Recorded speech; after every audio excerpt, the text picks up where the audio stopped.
So, is there anything else around about the kind of, because actually you were saying before that one of the things that you'd actually be able to spend if you had more sort of resources. Yeah. You'd actually be able to spend more time either helping train other people or going to things like schools and that kind of stuff. Is that the kind of thing that you'd be able to actually be able to do if you had more? Definitely, yes. And this is my dilemma at the moment, is that I've got now so many birds that if I work any more hours at my job, I have less time here to do what I'm doing with them, which means the whole thing falls in on itself. Right.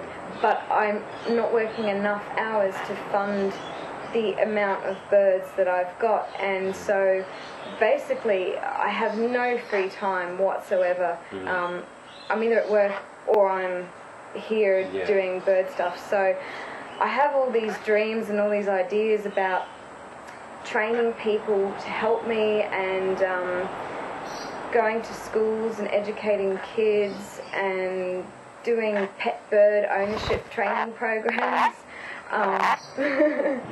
But I just don't have the time to make any of it happen, and I also don't have the energy because I'm pretty much, at the end of the day, I'm really, really exhausted. So yeah, what I'm looking for is some funding so that basically I can create a bird shelter and involve volunteers and get people to help me and get the community on board, so that Mickey, come here.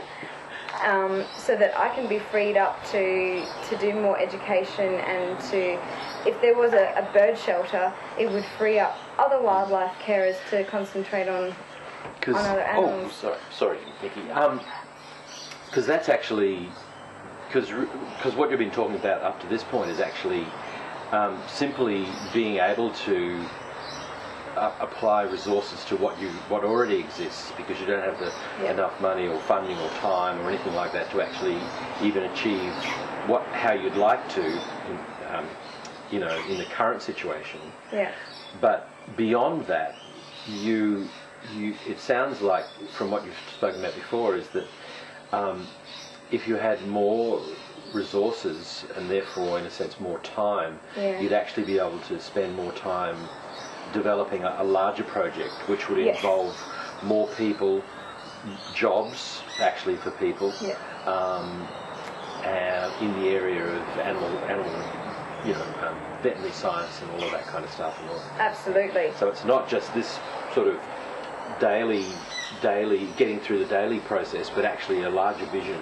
Could you explain a little bit more about the larger vision? Yeah, absolutely. Well, thanks for asking, because I mean that's really like the grand scale idea, where it would be a fully functioning bird shelter that would incorporate volunteers but also employ people. Perhaps even incorporate community programs where people with social issues or depression or recovering from trauma can come in and interact with the birds and help out with the birds. Because for me, as exhausting and full on as it really is, it's very nourishing and fulfilling and healing as well. And I'd love to be able to share that with people, especially because that would really create an understanding and a bond and a love between those people and birds and nature, which is really like my ultimate aim in life, is to connect people and animals, in particular birds.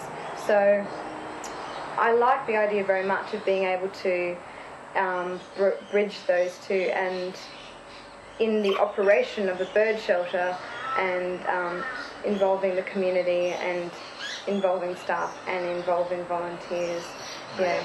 So it's a shared workload, because at the moment it's myself and a few other wildlife carers trying to take on the whole of Brisbane's wildlife basically, and it's too much, and we can't afford it anymore. I mean, it's just so many animals, and we're all battling. So yeah, it could be an amazing project, but we do just need that initial funding.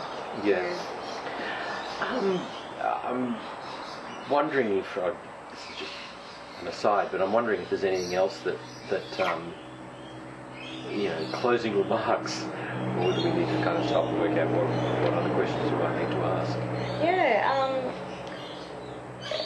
No, I mean, the only thing I would say is that for people who are interested in funding the project, they might be looking for a point of difference.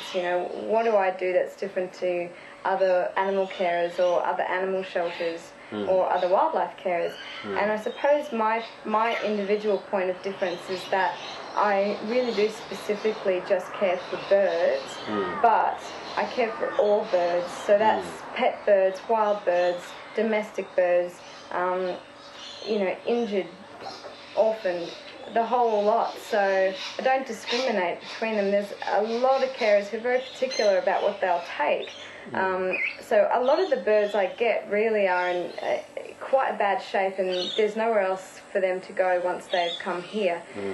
So that's why it's so necessary to create this bird shelter, because we do have the RSPCA with dogs and cats and livestock, but there is no bird shelter in Brisbane or even in Queensland that I know of. So it's really quite lacking.